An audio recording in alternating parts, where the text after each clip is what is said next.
What's going on, Mitch? With as trying as this season has been for you guys to be able to sweep a division rival like the Titans and a chance to wrap the season off up with another division win, what does that kind of mean for this group and all the work you guys have been doing?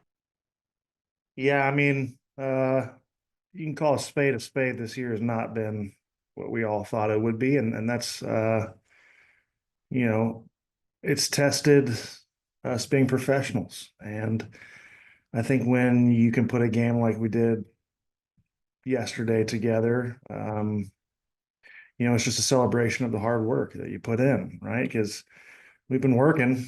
It's not from a lack of not working.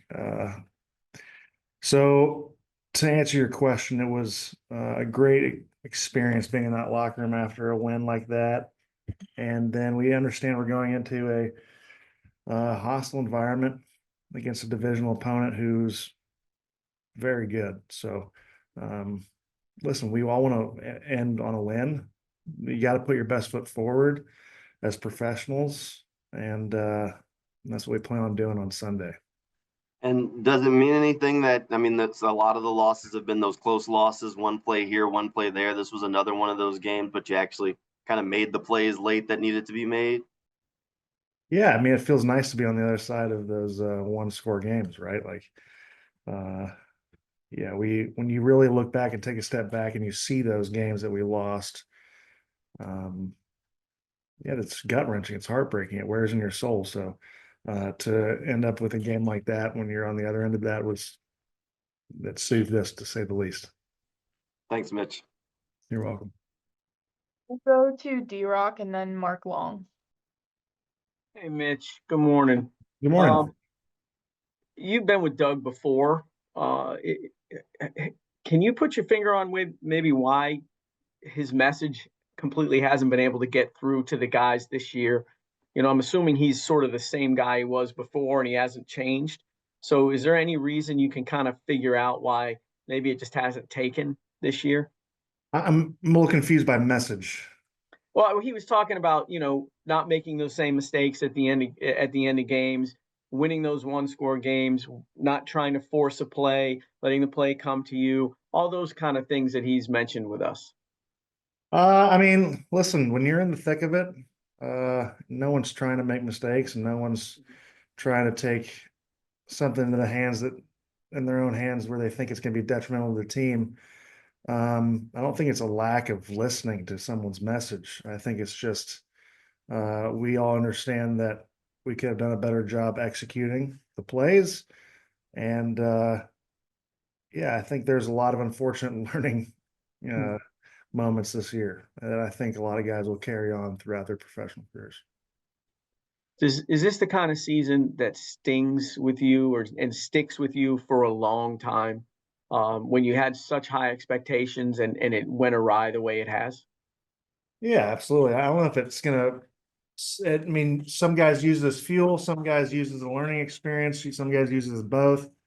For me, in the later years of my career, I think this is it's been a unique experience to say the least. I learned a lot about myself, and I learned a lot about um, just traversing losses and trying to come in the next day and the next week and progressing as a player and as a person. So yeah, I think that question is a good one, and I think it's going to be very individualized for each person. There's 90 guys or so in this locker room, a little bit less.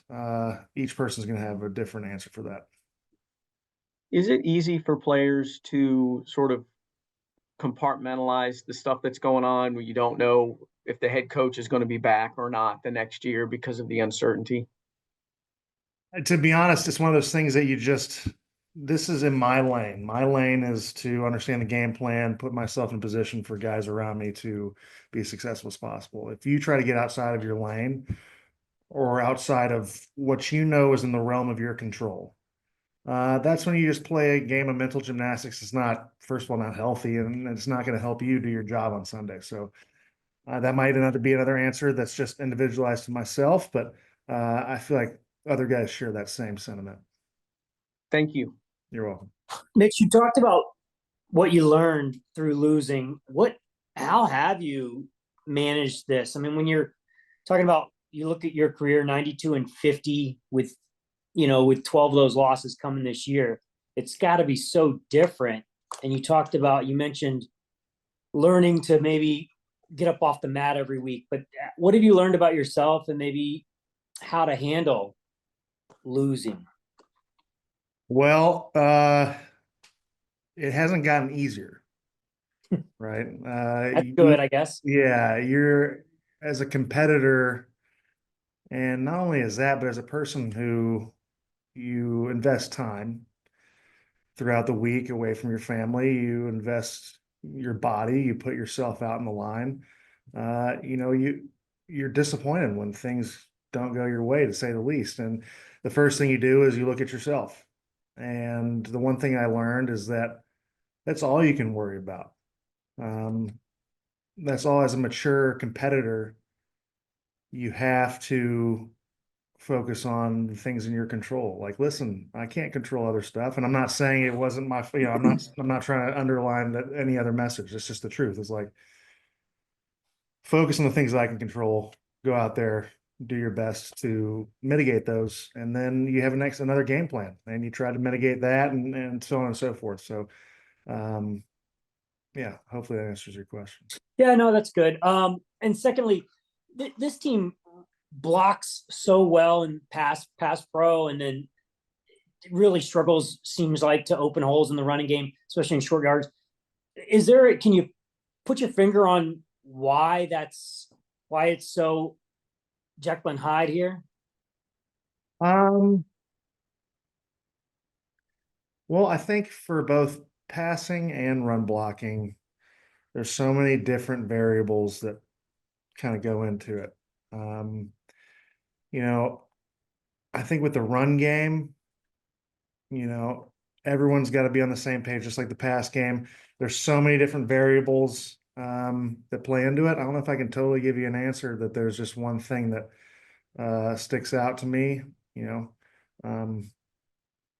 so we're just, yeah, I don't know. I really don't have nothing for you. Can it be fixed? I mean, contractually, that looks like most of this team, especially on offense, is going to be back next year. Even the line looks like, I mean, I would bet money that four of the five are going to be back.